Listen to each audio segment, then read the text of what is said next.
Good morning, students, and welcome to your science class. Today, we are going to study chapter number 10 of class 8 science, conservation of biodiversity. In this chapter, we will read about biodiversity, about advantages of biodiversity, major threats to biodiversity, conservation steps for biodiversity, and other efforts to conserve forest and wildlife. Now let's start our chapter. The first topic is about biodiversity. Biodiversity two words से मिला है, bio and diversity. Bio का मतलब होता है life और diversity का मतलब होता है वेराइटी. तो बायोडाइवर्सिटी का मतलब है existence of a diverse variety of plants and animals and other living forms. Biodiversity evenly distributed नहीं होती है, डिफरेंट होती है फ्रॉम प्लेस टू प्लेस और डिपेंड करती है साइज और क्लाइमेटिक कंडीशंस उस रीजन की क्या है. जनरली बायोडाइवर्सिटी 3 टाइप्स की होती है, genetic, species and ecosystem diversity. Some terms related to biodiversity are, first is habitat. Habitat वो प्लेस होती है जहाँ पे प्लांट्स या एनिमल्स रहते हैं. हर एनिमल में कुछ स्पेशल कैरेक्टरिस्टिक्स होते हैं जो कि उसे पर्टिकुलर एनवायरनमेंट में सर्वाइव करने में हेल्प करते हैं. ना सेकंड इज स्पीशीज़. स्पीशीज़ एक ग्रुप या क्लास होता है एनिमल्स या प्लांट्स का जिनमें कुछ परमानेंट कैरेक्टरिस्टिक्स होते हैं जो उसको दूसरों से इजीली डिफ्रेंशिएट कर सकते हैं. Now flora and fauna. Flora plants जो होते हैं किसी भी पर्टिकुलर एरिया में वो फ्लोरा कहलाते हैं और एनिमल्स जो कि पर्टिकुलर एरिया में रहते हैं वो फौना कहलाते हैं. Next topic is advantages of biodiversity. Earth पे जो लाइफ एग्जिस्ट इसीलिए करती है क्योंकि यहाँ पर बायोडाइवर्सिटी है. जो बेनिफिट्स हैं बायोडाइवर्सिटी के वो काउंटलेस हैं. उसके बावजूद कुछ इम्पॉर्टेंट एडवांटेजेस हैं, लाइक जितनी ज़्यादा बायोडाइवर्सिटी होगी एनवायरनमेंट हम कंजर्व कर सकेंगे और इकोसिस्टम बैलेंस रहेगा. जितने ज़्यादा प्लांट्स होंगे एनवायरनमेंट बेटर होगा और ग्रीन हाउस गैसेस या फिर टेम्परेचर राइजिंग की पॉसिबिलिटी कम होगी. बहुत सारी वेज में डेवलपमेंट ऑफ ह्यूमन कल्चर में भी हेल्प करती है बायोडाइवर्सिटी और सपोर्ट करती है लाइफ को by providing fresh water, soil and clean air. Forest से हमें बहुत सारे वैल्यूएबल प्रोडक्ट्स मिलते हैं like would, pulp, gums, resins, fruits and medicines. Now causes of loss of biodiversity. बहुत सारे ऐसे कॉजेज हैं जिससे कि बायोडाइवर्सिटी का लॉस होता है, like pollution, over exploitation of natural resources, deforestation, climate change and natural calamities. इनमें भी सबसे बड़ा कारण बायोडाइवर्सिटी के लॉस का है डिफॉरेस्टेशन. डिफॉरेस्टेशन मतलब clearing of forest land and using that land for other purposes. जैसे जैसे ह्यूमन पॉपुलेशन इंक्रीज़ होती जा रही है वैसे ही demand for houses, food and other products increase होती जा रही है. इसीलिए हम बहुत सारे ट्रीज़ को कट करते जा रहे हैं to create space for housing, agriculture, wood and other products. Second is habitat destruction. जहाँ पर एनिमल्स और प्लांट्स रहते हैं उनके हैबिटेट को जब हम डिस्ट्रॉय कर देंगे तो ultimately it leads to loss of biodiversity. इसके अलावा over exploitation of resources, construction of large dams, hunting and poaching are the other causes for the loss of biodiversity. इन सब कॉजेज़ की वजह से जो बायोडाइवर्सिटी है, जो एनिमल्स और प्लांट्स हैं वो सब खतरे में आ जाते हैं और कुछ एक्सटिंक्ट हो जाते हैं तो कुछ एंडेंजर्ड हो जाते हैं. तो अब हम ये जान लेते हैं कि एक्सटिंक्ट और एंडेंजर्ड स्पीशीज़ क्या होती हैं. एक्सटिंक्ट स्पीशीज़ वो स्पीशीज़ होती हैं जो कि अब इस अर्थ पर एग्जिस्ट नहीं करते हैं, जैसे dodo, Tasmanian wolf and dinosaur. Next are endemic species. Endemic species वो स्पीशीज़ होती हैं जो कि एक पर्टिकुलर रीजन में प्रेजेंट होते हैं. देन एंडेंजर्ड स्पीशीज़, ऐसे स्पीशीज़ जो कि जिनकी पॉपुलेशन बहुत कम होती है और रिस्क पर हैं कि अगर हम उन्हें नहीं बचा पाए तो वो कभी ना कभी एक्सटिंक्ट हो जाएंगे। For example Gir, lion, crocodile, flamingo, desert cat, desert fox, Asiatic elephant etcetera. Then vulnerable species, ऐसी स्पीशीज़ जो कि लो रिस्क पर है एक्सटिंक्शन के। For example Asiatic elephant, Gangetic dolphin and blue sheep. ये IUCN की रेड लिस्ट है जिसमें अलग अलग कैटेगरीज बताई गई हैं स्पीशीज़ की, like critically endangered, endangered, vulnerable, near threatened, least concern, data deficient and not evaluated. ये एक चार्ट है जिसमें कि थ्रेट्स टू बायोडाइवर्सिटी बताया गया है, the causes for the loss of biodiversity. Next topic is conservation of biodiversity. What is conservation? Conservation वो process है जिसके थ्रू हम केयरफुली मैनेज करते हैं प्लांट्स और एनिमल्स का और उनको प्रिजर्व करते हैं ताकि वो एक्सटिंक्ट ना हो सके। बहुत सारी कंजर्वेशन प्रैक्टिसेस स्टार्ट हो चुकी हैं ऑल ओवर द वर्ल्ड ताकि जो वैल्यूएबल प्लांट और एनिमल स्पीशीज़ हैं उनको एक्सटिंक्शन से बचाया जा सके। मेनली कंजर्वेशन टू टाइप्स का होता है, in Situ and ex situ. इन सिटू मतलब जो एनिमल्स और प्लांट्स जिस जगह है वहीं पर उनको प्रोटेक्शन प्रोवाइड की जाती है। In situ conservation include protected areas like national parks, wild life sanctuaries, biosphere reserves etcetera.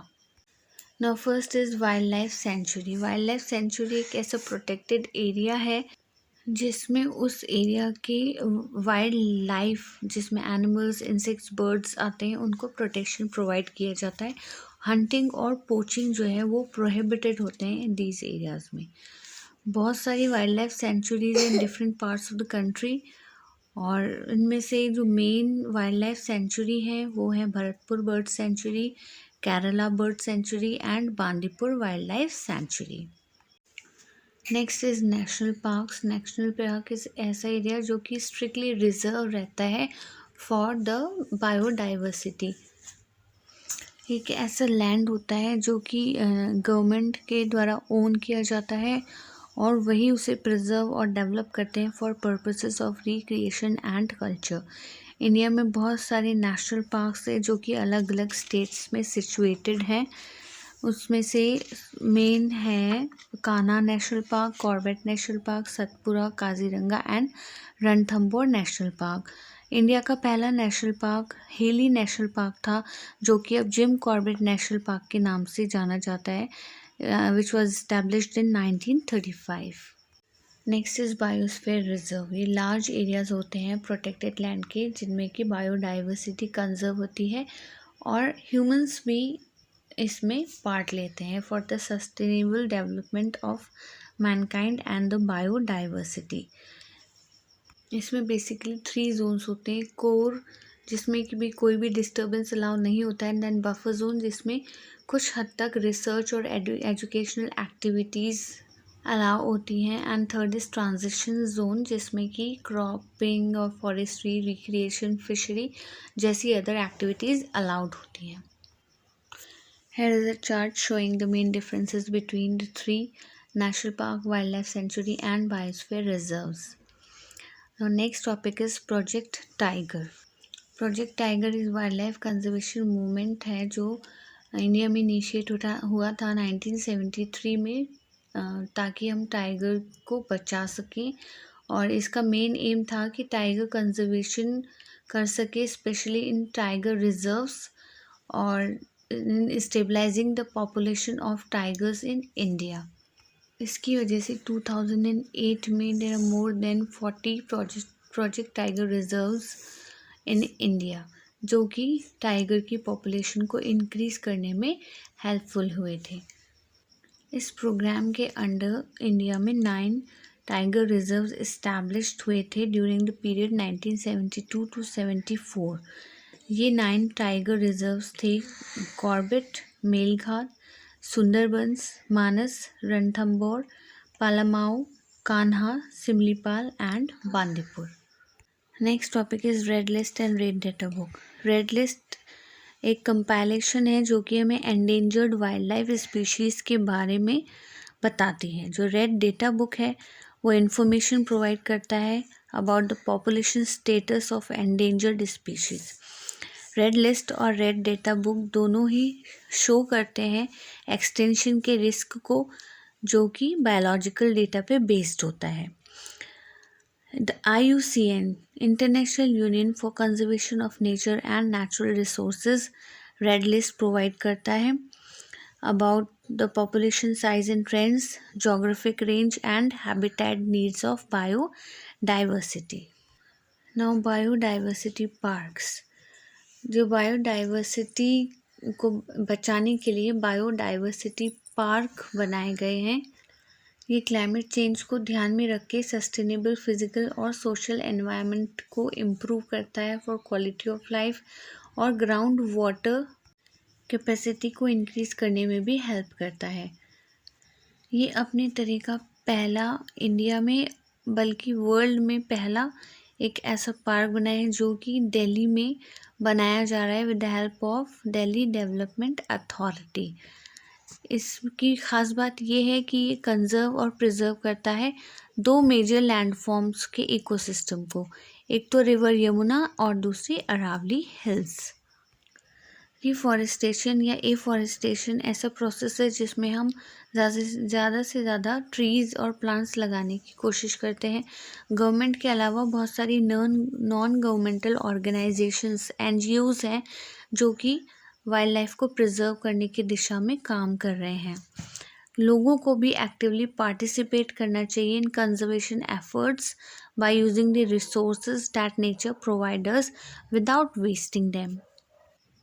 Afforestation के क्या फ़ायदे हैं? एक तो ये इकोलॉजिकल बैलेंस को क्रिएट करता है, बायोलॉजिकल डाइवर्सिटी को मेंटेन रखता है, क्लाइमेट को स्टेबल रखता है, फ्लड्स को प्रिवेंट करता है, और जितने ज़्यादा हम ट्रीज़ प्लांट करेंगे उतना ही वो सॉइल को एक साथ लाएंगे और सॉइल इरोजन होने से रोकेंगे। Next topic is recycling of paper.